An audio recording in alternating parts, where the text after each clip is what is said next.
আজকে মাহফিলে আসলেন, ওয়াজ শুনলেন, কোরআনের বয়ান শুনলেন, হাদিসের বয়ান শুনলেন, দরুদ পড়লেন, সালাম পড়লেন, তাজিম দেখালেন, ইয়া নবী বললেন, ইয়া আল্লাহ বললেন, সুবহানাল্লাহ বললেন, আলহামদুলিল্লাহ বললেন, আল্লাহর ওলির তাজকিরা করলেন, আল্লাহর ওলির স্মরণ করলেন। এই আমলগুলোর মধ্যে যে আমল আপনার অন্তর থেকে করবেন, ওই আমলটা ছোট হোক বড় হোক, সে আমলটা আমার আপনার নাজাতের ওসিলা করতে পারে কে? আল্লাহ। সে আমলটা আমাদের মুক্তির উসিলা হবে, বিশ্বাস হয় কিনা? সে আমলটা আমাদের নাজাতের উসিলা হবে, মুক্তির উসিলা হবে, আল্লাহর রিজার উসিলা হয়ে যাবে।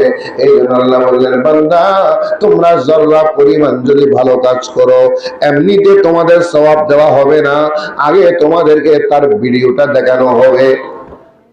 ভিডিওটা কথা বলেন না, ভিডিওটা দেখানো হবে, ওই ভিডিওটা তোমাদের প্রদর্শন করানো হবে, তোমরা নিজের চোখে দেখবে। আল্লাহ দেখাবে, বলবে দেখো দেখো তুমি কেমন কাজ করেছো, কেমন ভালো আমল করেছো।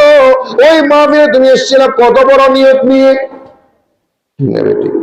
ওই মাহফিলে তুমি এসছো ওযু কালাম করে, অনেক আশা নিয়ে ভরসা নিয়ে কোরআনের বয়ান শুনবেন, কিছু আমল করবে, যার যার নিয়ত মোতাবেক আল্লাহ আপনাকে এমন সম্মান মর্তবা দান করেছেন, আপনার ভিডিওতে দেখা যাবে। আল্লাহ বলে, বান্দা এই ভালো কাজটা তোমার জন্য আমি তোমাকে দেখিয়ে দিলাম, এই কাজের উসিলায় তোমাকে আমি আল্লাহ চাইলে জান্নাত দান করতে পারি, ঠিক কিনা? আমি আল্লাহ চাইলে ব্যস্ত দান করতে পারি।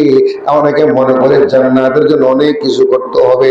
আপনি আমল করতে থাকেন, ভালো কাজ করতে থাকেন, নামাজ পড়তে থাকেন, রোজা রাখতে থাকেন, হজ করতে থাকেন, যাকাত দিতে থাকেন, মাহফিল করতে থাকেন, দরুদ পড়তে থাকেন, সালাম পড়তে থাকেন, জিকির করতে থাকেন, কোরআন তেলাওয়াত করতে থাকেন, উরুস শরীফ করতে থাকেন, ভালো কাজ করতে থাকেন, সদকা করতে থাকেন, কোন না কোন আমল আল্লাহর দরবারে কবুল হয়ে যাবে।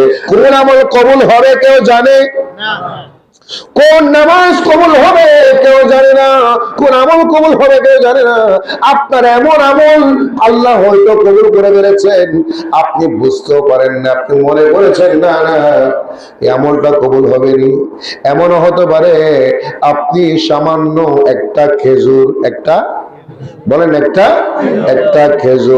একটা খেজুরের অর্ধেক নিজে খেয়েছেন আর অর্ধেক অন্যজনকে খাওয়াইছেন। পোড়াটা খেজুর না, অর্ধেক খেজুর নিজে খেয়েছেন আর অর্ধেক খেজুর অন্যকে খাওয়াইছেন। এই অর্ধেক খেজুরের কারণে আল্লাহ আপনাকে জান্নাত দান করতে পারে। বেশি না হন নামাজের, অর্ধেক খেজুর বেশি না হওয়া, অর্ধেক খাজুর নিজে হাই, অর্ধেক অপর অর্ধেক খাওয়াই। আল্লাহ চাইলে এই অর্ধেক খাজুরের বিনিময়ে জান্নাত দিতে পারে না পারে? সুবহানাল্লাহ।